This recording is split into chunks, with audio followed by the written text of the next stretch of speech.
Nepal, the birthplace of Buddhism. A magical and mysterious land in which legends such as the fabled Shangri-La and the elusive Yeti have dominated culture for generations.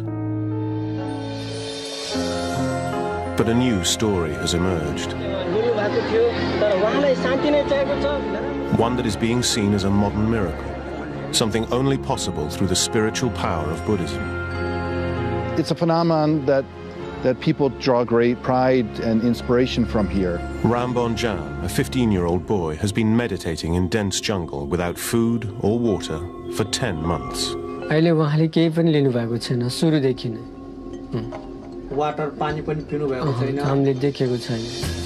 Many suggest he is a physiological and cognitive freak with such immense power of mind over matter that it could change the way we look at modern science and medicine forever. If he's truly gone without food and water, it's difficult to explain on a purely scientific basis, so you would have to bring in spirituality in here. As millions of pilgrims flock to the site, we'll explore the truth. To see that in the middle of Nepal, in the middle of all the crowds around, that's very, very special and very questioning, of course. Is he the second coming, Buddha reincarnate? Or is this something far more sinister? An elaborate hoax in which a young boy is being starved to death before our very eyes for profit.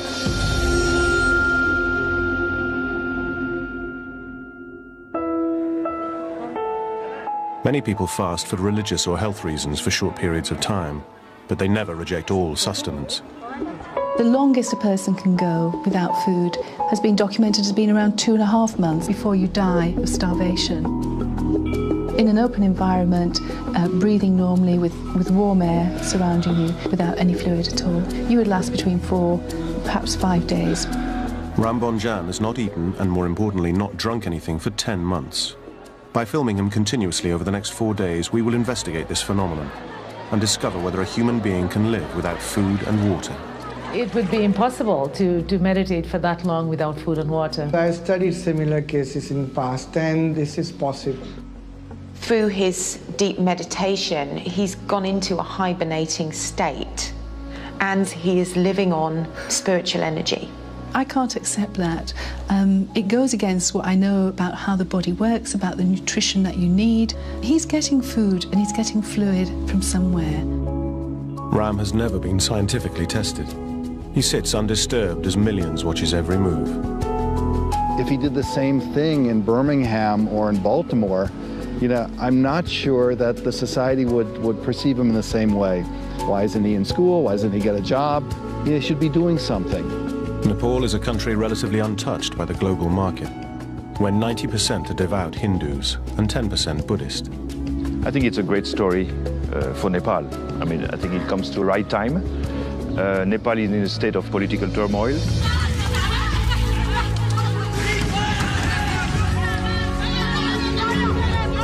So I think it's very interesting that all of a sudden there is this birth of a myth in front of our eyes, just starting.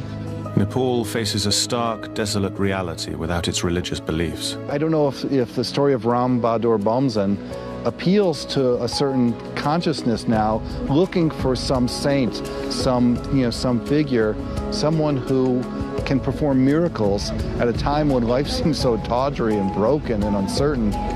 As science progresses, it's pushing God further and further out. And where science hasn't yet encroached, you will find God. Ram began meditating in May 2005. By November, the remarkable story hits the press worldwide. Newspapers claim fake. Government officials say that the boy's local supporters have received around £4,000 in donations. Up until now, no film crew has been allowed up close. We will attempt to be the first to obtain proof of the claims of the Buddha boy. With fierce loyalty, his followers hide him at certain times of the day.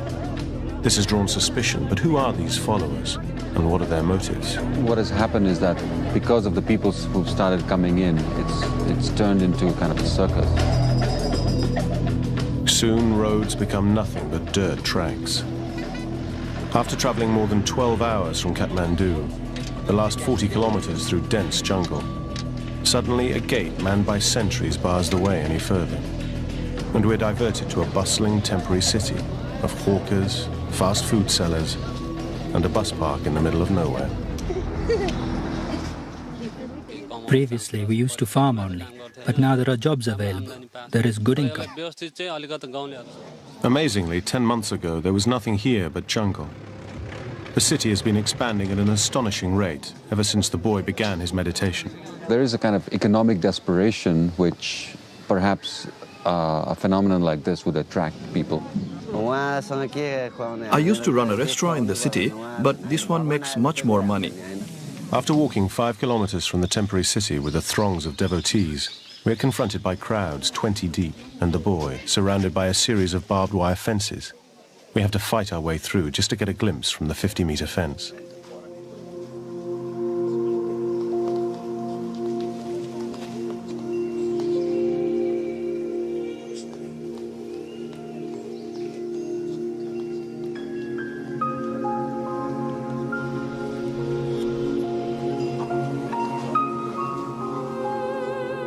People have come from far and wide. Many have walked for days. Some give offerings, others pray, or give donations. We need to get closer than the fence is allowing us, and soon realize that Ram's eldest brother is running the site. Granjaji Bonjam leads the committee, an 18-strong self-appointed group set up to protect the boy's welfare, and it will be his decision if we are allowed to film. Today I'm busy. Maybe tomorrow is a good day. Finally, he lets us film inside the 50-meter boundary.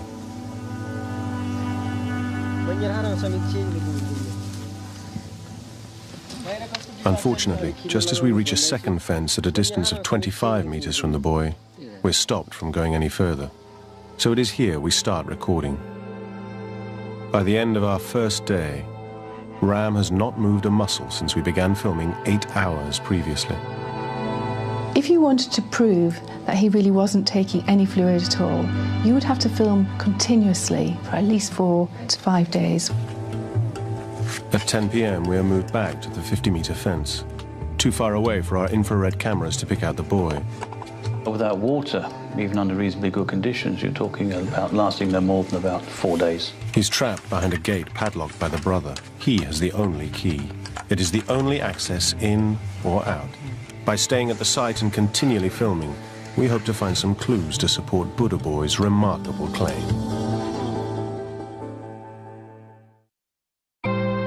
In Nepal, Ram Bonjan, a 15-year-old boy, has been meditating in the hollow of a tree for 10 months. He plans to continue for 6 years. I do know of a case of a medical student who did survive without food for something like 43 days, but he was able to survive on snow. So far, his supporters claim he has not eaten or drunk anything. I get the feeling this is going to be slightly different than some of the other Hindu scams that have happened. Some of these are not genuine holy men. They have long beards and then they smear themselves in ashes and then they would be in cahoots with the local villagers. This one, I think, will carry on a bit. We're into our second day, 27 hours into filming. Still not enough to prove if this is a miracle or a scam. To find out the truth, we're staying on site day and night to film continuously for another 69 hours, as this is the time it takes for an average human being to die without any water. Like 70% of the body is water. Without it, it would affect every physical functioning of the body. By day 2, you start to cannibalize the stores of protein that you have. I would say from day 2, your skin is going to get rough, cracks appearing at the corner of the lips, and the skin will lose its color and the brightness and the elasticity. So far, we have not seen any of these physical changes in the boy's appearance. He is surviving on nourishment. The question is, what kind of nourishment? We can't, as Westerners, tap into using spiritual force and spiritual energy for nourishment. That's the key here.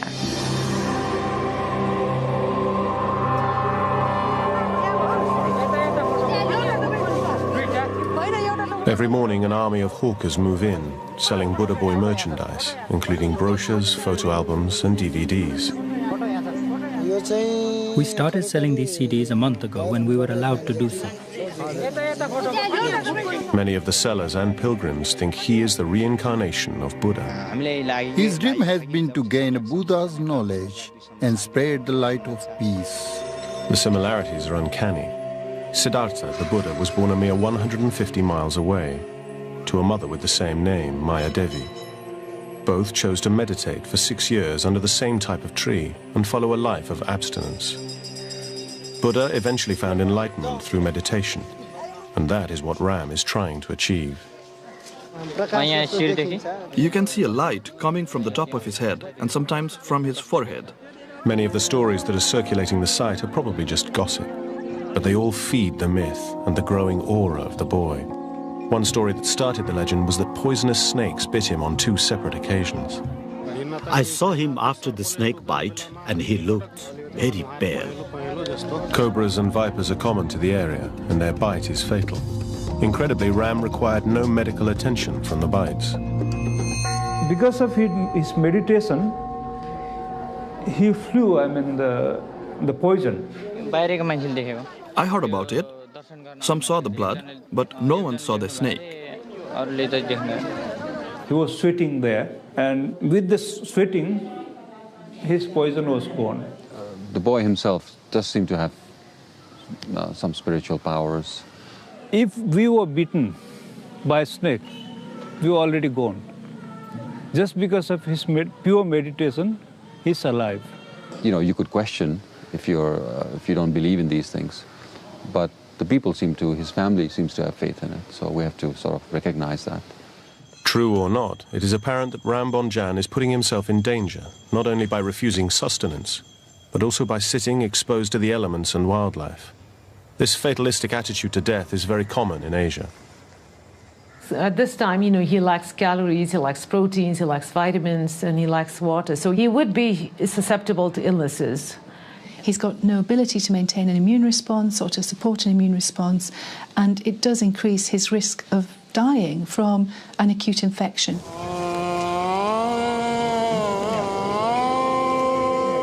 This lack of fear in dying is reflected in the way Nepalese conduct their funeral rituals.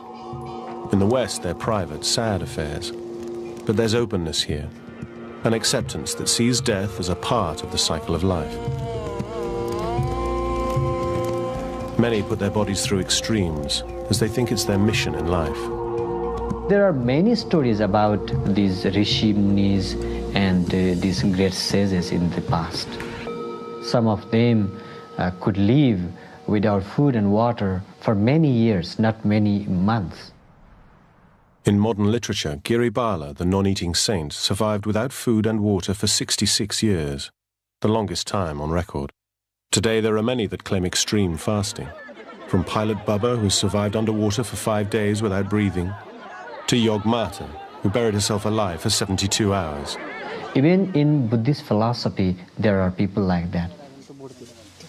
5 hours into the second day of watching Ram, detained at the 25-meter fence, a chance arises to try and find some answers to this extreme fasting phenomenon. Lama Lekshe, Grand Master from India, runs several monasteries around the world. It was at one of these that Ram was taught meditation.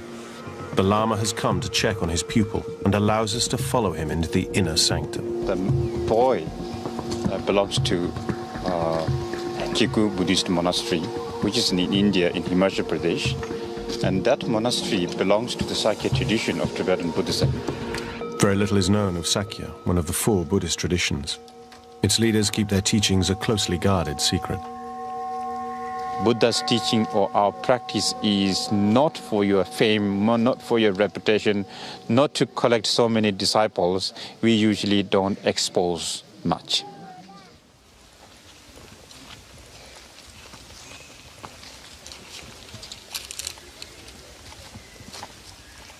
We have another meditator. He has been doing this for the last 30 years.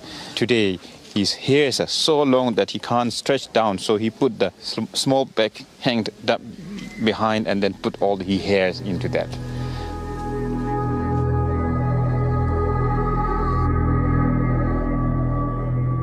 To endure solitary existence in extreme conditions, yogic techniques enable you to focus your mind over your body's suffering. Obviously, if he's genuine, has to use some yogic techniques like feeding on the air, feeding on the breath. There are other techniques where you use stone, okay, little stone that you put in your mouth and you feed on the stone. There are all those stories. They are documented in the literature, in Buddhist literature. To understand what type of yogic technique Ram is practicing from the Sakya tradition of teaching, the Lama sits and stares at the boy. I'm amazed by this immense, the intensity of his determination. He told his mother that he was going to sit there for 6 years and reach Buddhahood, you know, which is very rare. I mean, nobody says that, you know. They sit facing each other for more than an hour in what seems to turn into a meditation duel. Sweat starts to form on Ram's face despite a lack of movement and an air temperature of only 15 degrees centigrade. To suddenly start pouring sweat from the face is a very strange phenomenon. He's managing to control his body's physiological process, which no one has demonstrated before. It's not something you ever see in Western society. So how that's being controlled is beyond my level of knowledge. When he was sitting down, I was doing my meditation. Actually, I was competing. And you know that the sweat came down. Okay, so why did you sweat? No, it's a secret thing I don't want to tell you right now. In ancient Buddhist texts, it is written there is a yogic technique called tumo, which increases the body's temperature under intensive meditation. Sweating is a side effect. The question is, a young boy like that, you know, how he has mastered this kind of techniques. Obviously, he has not practiced long time in caves or in solitude or in a monastery. So it's very rare, especially nowadays, to hear that somebody is doing it in front of everybody like that. I mean, totally live.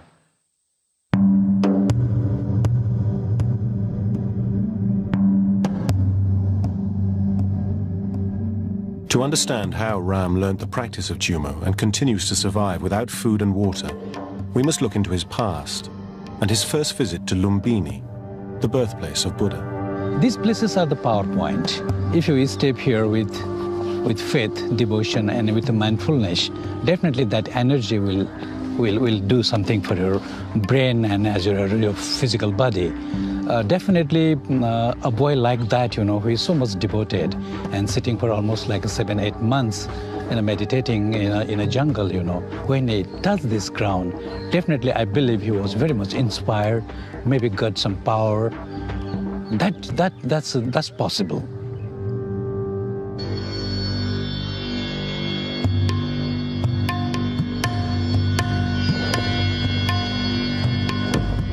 After Lumbini, Ram chose to study at a secret Tibetan monastery near Dehradun, India, 10,000 feet up in the Himalayan mountains and cut off from civilization. There are many examples of monks practicing tumo intensive meditation in the hills nearby. Ram sort of gravitate toward this monastery, and at that moment, I think it was 2002, I think, or 2003, that he came. It's sort of like his own recognition. And but he's too different. He's too different. Why is he too different? There's something to like different to the other monks.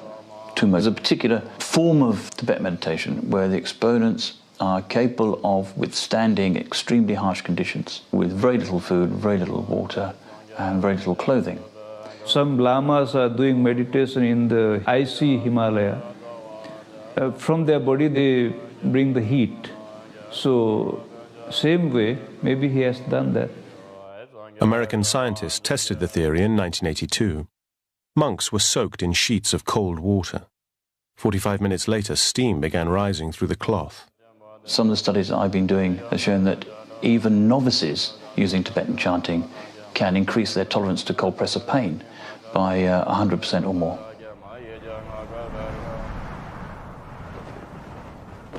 But imagine he can do this for hours and hours on days' ends. Extremely special skill. But he learned to extra also. Extra? Yeah. So he did extra hours in this classroom? Or? Not classroom, in his room, like homework. He's doing what they call is absorption kind of meditation. You train your mind to switch off. The idea of meditation is to concentrate on your mind, to observe your mind in perfect equanimity. Even though I'm sure he's aware of what's going on, at the same time, he keeps his concentration on his meditation. That's why he's so strong. That's why he's so impressive. So I truly believe he's a Buddha from the past life. And coming to this lifetime at a young age. Well, research has confirmed, that with the meditation, you lower your heart rate, you lower your cardiac output, and you also slow down breathing. So you really lower your metabolism to a level that much less food can really sustain you. But starving for 7 to 8 months, that has not really been looked at. Especially scientists people think that if you don't drink and eat, it's something. It's not for the Buddhists. It's nothing to surprise. Buddhists always think that you can change anything if you can control your mind. On returning from the monastery in India, Ram spent an unhappy 5 months at home before leaving to meditate in the jungle. His meditation was disturbed many times before fences were set up to protect him. Suddenly, our filming is cut short again, as the brother catches us within the inner fence. He fears we got too close. His followers escort us from the area.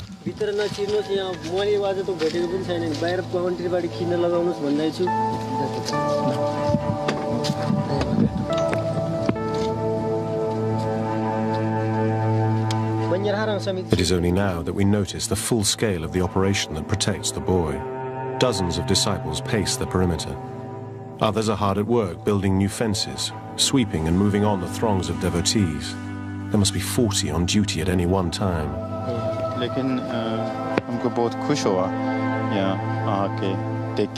Ram's brother has created a fortress around the boy.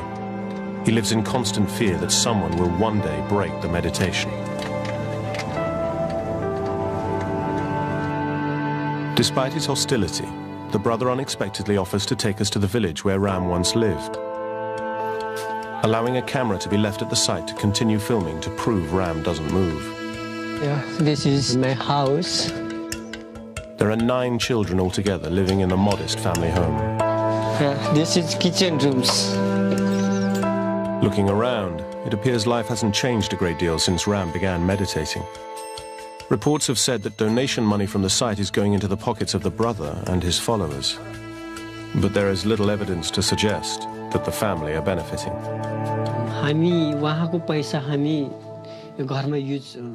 We do not use his money for domestic expenses, but deposit it into a bank account. Obviously, once we have deducted the running costs of the site, like food and other such requirements for the volunteers and the committee. Obviously, I feel some pain. He spent a long time in the jungle alone. It rained for 2 months at first. I feared he might die. I asked him to join a monastery and was even going to spend 200 or 300 rupees on it. He refused, saying it was impossible for the teachers to give him that level of education he needs. He wanted God himself to be his guru.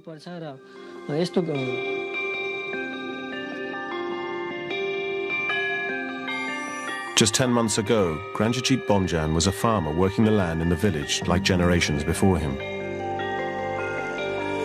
Now he has a big responsibility, running a flourishing business looking after Nepal's biggest tourist attraction, one that's growing every day. Thousands have been flocking to see him, and in the 3 hours we've been at the house, 350 monks turned up to pay homage. Ordinary 15-year-old boys are not wise like he is. He is special, he is a God himself. All souls have God within them, but he is a real God. The brother seems to enjoy the power, holding court, giving press interviews and speaking to visitors. Scam or not, what Granjajit Bomjan has done is pretty remarkable, turning around what was an impoverished part of the country and uniting its local people. But how long can his authority remain unchallenged? The committee seems to be growing by the day. People getting fired, people coming in. Organized chaos. They all want a slice of the pie. Ram Bomjan has been sitting under a tree in the jungle of southern Nepal. His supporters claim without food or water for 10 months. 48 hours ago, we started filming continuously, day and night. Just what should his body be going through? By day 3, you stop producing urine. The person's blood pressure will fall because there's not enough fluid in the system to maintain the circulation. His cheeks would really start to get hollow. Your skin is going to get rough and it would crack more easily, it would bleed more easily, especially if someone is sitting in the environment and not really protected from the elements, the rain and the sun and the cold weather. Ram still looks exactly the same. We've not witnessed him move, eat or drink anything since our arrival. But strangely, we've seen him sweating profusely, an indication he's practicing tumo, an ancient form of meditation. Could this yogic technique explain how he is managing to survive and stay so healthy? Through the power of his mind, he's been successful in physically lowering his whole metabolic state, so therefore his requirements are also going to drop to 200 to 300 calories in energy terms a day. He'd have to be taking some nutrition from somewhere. Perhaps if it was a tree sap, he would be getting sugars from that, and that would modify fast, that would protect some of his protein stores. I think he's practicing types of ancient yogic exercises where you can feed on one breath or feed on the element in the air. The bark of the peepal tree that Ram sits under can have a powerful healing effect on skin complaints, such as the physical signs of dehydration. However, its sap is poisonous, and its berries, while edible, only appear for 2 months of the year. He must be surviving on something else. So far, we've not seen anything to suggest he's being fed or allowed to leave the site. There's only one way out, and that is where we observe from. And we are not the only ones to be doing an investigation. Ram Bhakta Gurung and his science team have been doing independent research for the government and have been observing Buddha Boy for 6 days. Even there is from morning to evening, like this meditation, it's not normal. Overnight, the temperature reaches a low of 3 degrees centigrade, the coldest night yet since our arrival. The investigators and security shiver under blankets, but Ram is wearing just a thin cloth. What you should see in a cold evening is him physically shivering. So if he isn't shivering, he's managing to suppress the natural urge to maintain his body temperature at 36.8 degrees centigrade. This is more evidence to suggest Ram is doing the yogic technique of intense tumo meditation, generating his own body heat and preventing the onset of hypothermia. At 6 in the morning, we rush into the enclosure. Someone claims there's a blue light coming from his head. We cannot see it. How is Ram surviving without moving? There are theories about surviving off the environment, but everything is just conjecture. Nothing is fact. Until now. A scientific breakthrough claiming evidence to suggest that extreme fasting may indeed be possible has just reached us from another part of the world.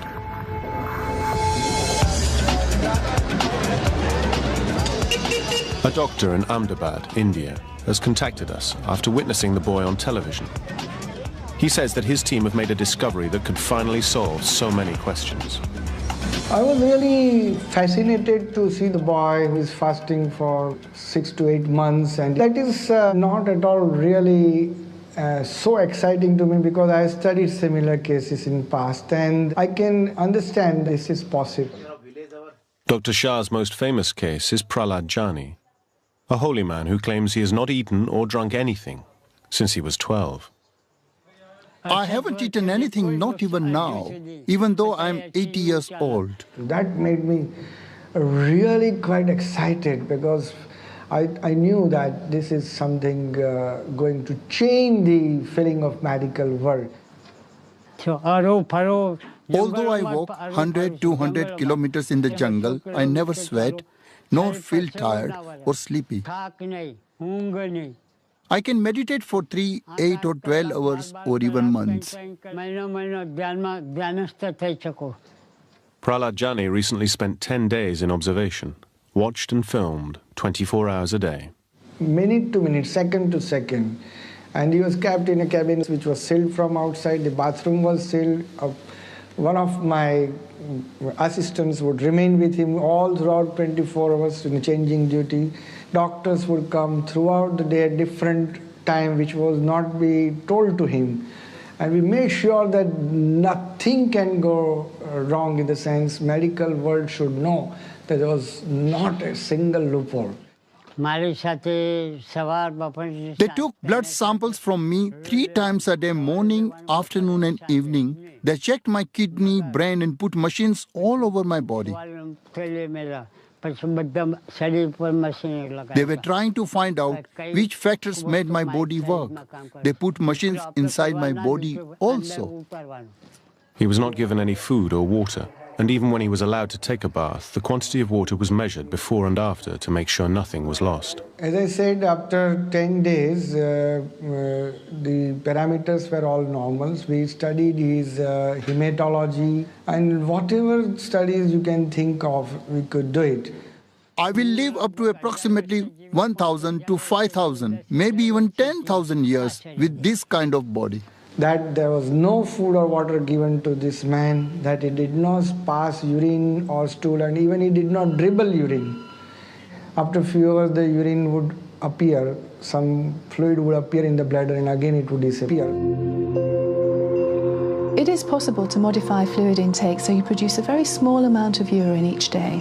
And if he is covered with a cloth, the chances are he could urinate and it would evaporate from the ground or soak into the ground without anyone noticing. Modern medicine tells us that an average human can only survive for 4 days without water. While confined, Prahlad Jani incredibly lasted 10 days under observation. Dr. Shah has a theory on how he's managing to survive without food or fluid. He feels the holy man is feeding off the sun. Hiranathan Manik used to do solar gazing. He says that you have to go to a flat ground and barefooted and just look at the sun. It's impossible for us to generate heat or light energy from looking at the sun, almost likening it to photosynthesis, which is the process by which plants generate their energy supply. And this is absolutely impossible for a human being to do. On the first day you look for 5 seconds, but without blinking your eyes. Every few days you increase few seconds, and maybe after a month you come to a minute or so. In fact, staring at the sun would damage the retina of the eye. Scientists from America also examined him several times in ophthalmic system, and he found nothing abnormal. The sun transmits energy through a hole in the holy man's throat, producing a sticky, solid lump that he can redigest. This, he claims, refuels the chakra power points in his body. It is not a miracle, it is supernatural. Could these results provide the answer to how the boy is surviving without food and water? Unfortunately, we cannot take Ram to a lab. For us to have any chance of replicating the doctor's findings, we must head back to Nepal and set up once again from the beginning for 4 days and 4 nights of continuous recording and observation. However, when we get back to the site, we are met with a very different scenario. While we were away, 59 people witnessed Ram spontaneously burst into flames as fire erupted from his chest.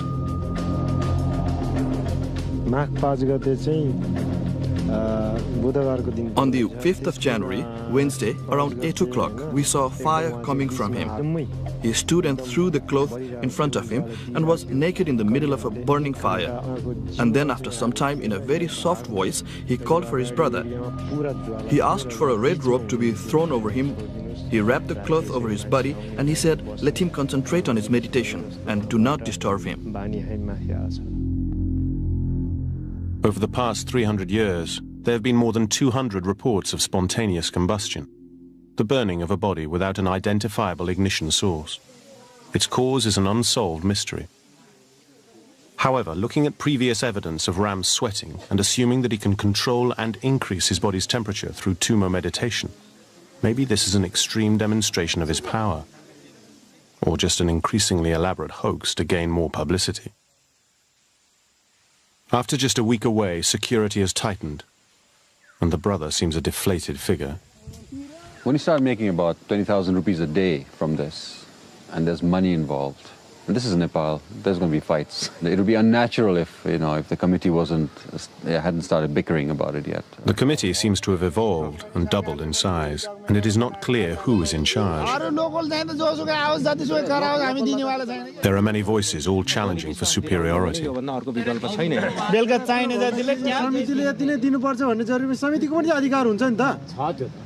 The family probably would feel left out of all this and probably feel like their son's original purpose has been defeated by all this money making, and that is very un-Buddha-like.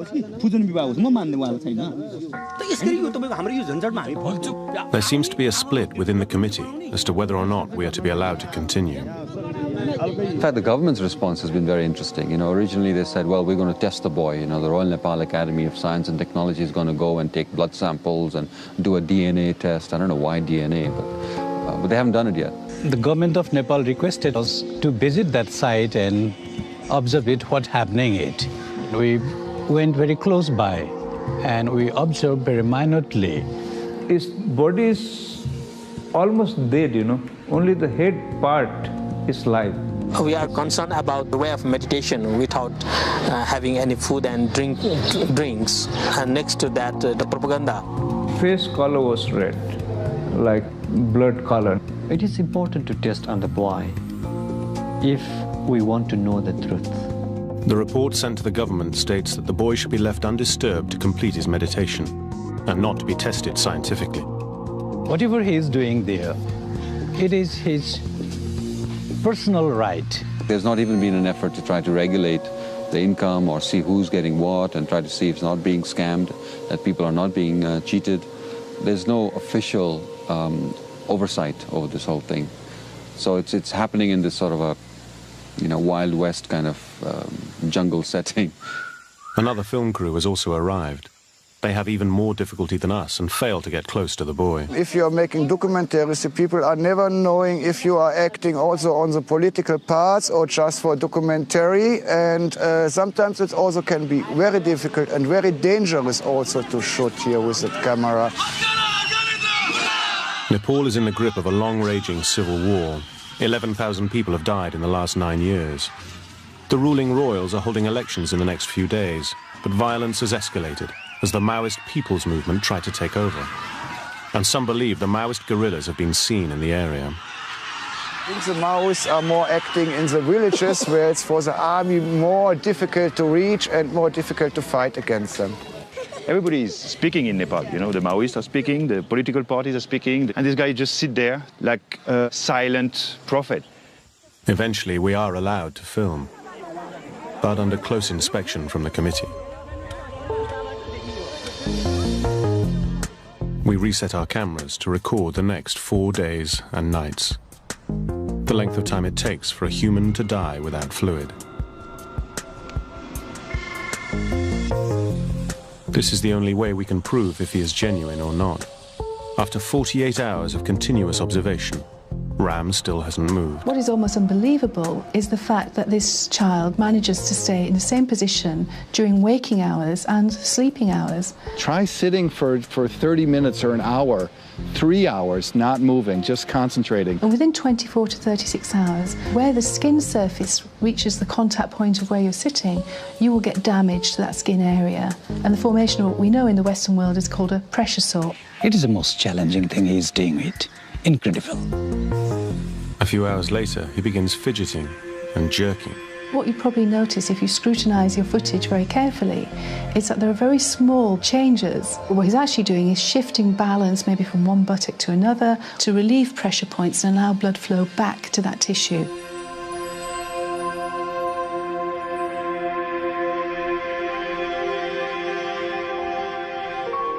As the sun sets, 60 hours into filming, and the committee take a tighter stranglehold, we find ourselves back with the family whose devotion for Ram remains undiminished. There are many that have altered their life to be in his presence. Some have never been home since arriving. Please stay here a couple of days and feel for yourself. It's wonderful.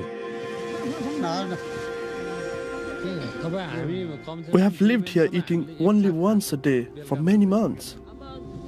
I will stay here till my death.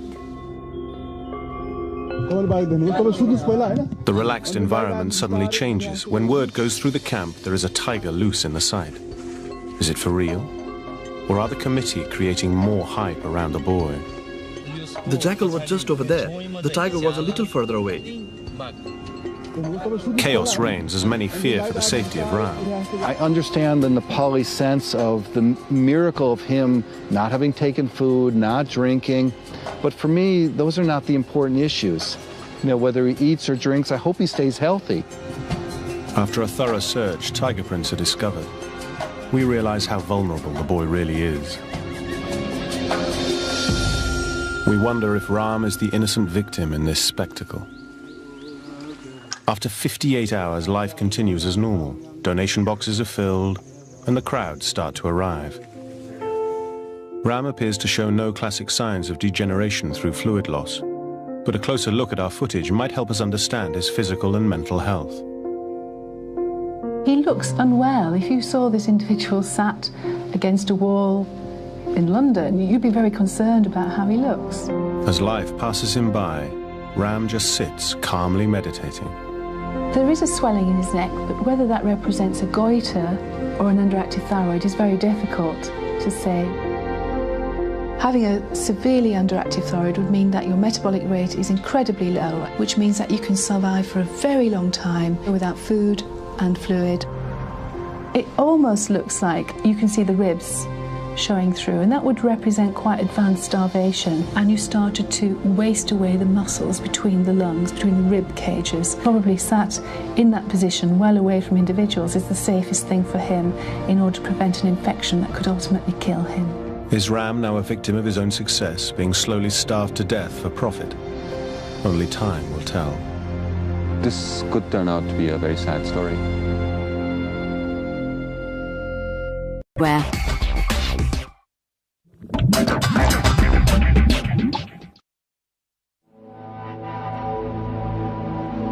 We have been observing Ram Bonjan continuously in the jungles of Nepal for 86 hours. In that time, we've not seen him take any food or fluid or show any signs of dehydration. An average human should be just a few hours away from death. With a prolonged deficiency of food and water, your brain is going to lack the glucose, you're not going to have enough fluid in your system. As you progress without those fluids, you become delirious. On day 4, that confusion will get worse. You may start fitting, your body is going into kidney failure, and ultimately the person dies of dehydration. To rule out foul play within the secure inner enclosure, we defy the committee and enlist Prem Lema, Ram's oldest friend and carer, to get a closer look. In the beginning, he used to walk around this tree in the morning chanting mantras. After that, he meditated for 3 months before going into the deep trance that he's in today. After a thorough search inside the tree and the ground area surrounding Ram, there's nothing suspicious. No food pipes buried or supplies hidden. Are people there creating a scam for us to believe in? I hope not. It would be an elaborate scam to do that. Surely if it was a scam, someone within the committee would have let on, told the papers, weakened for money. The people in this area, they don't tell lies. They tell the truth that you have. That is also the proof. After 96 hours of filming, Ram has defied modern science by continuing his meditation and remaining alive. Many of the pilgrims at the site are from a scientific background and are torn by what they see. Is he a miracle or a myth? त्यति गरेपछि यो विज्ञान rewrite हुन्छ यो विज्ञान failure भयो हेर्नुस् यो modern मेडिसिनको म डाक्टरको कामै छैन यहाँ विज्ञान फेलर भन्ने मिल्दैन कि यसमा के छन् विज्ञानले अहिलेसम्मको जति आविष्कारहरू गरेको छ नि We have whole religions built around miracles. Jesus rose from the grave. Millions of people believe that. That's the center and core of their religion. How do we say in another culture it's not possible? Everything is possible. त्यो meditation गरेर हैन त्यो medical साइन्सको कुरा गर्नुहुन्छ नि medical science पनि अझै पनि पूर्ण छैन हैन Prolonged fasting is not as simple as we understand. We all should explore the benefits of this kind of fasting. The debate over science and spirituality will always continue. And so too the tug of war between those who have Ram's best interests at heart and those who want to make a quick buck. It's very difficult when you have that belief that you have an individual that has transcended our normal biological needs of food and fluid. It's very hard to reject that if you truly believe it. Maybe the brother knows the answer. He has the key to the inner sanctum. He is the only one allowed to speak to Ram. He will continue to empty the donation boxes, reaping the rewards while the truth remains unresolved. The media people should not create confusion. He will show the truth himself. Despite the isolation, he has created a commodity, a celebrity icon for the whole of Nepal. Surely everyone's a winner in this situation. After 6 years, he will bring the proof to the world. He will tell the truth by himself. I am this, I will do this, and I want to get this. I appeal to all the people in the world not to talk and say bad things about him.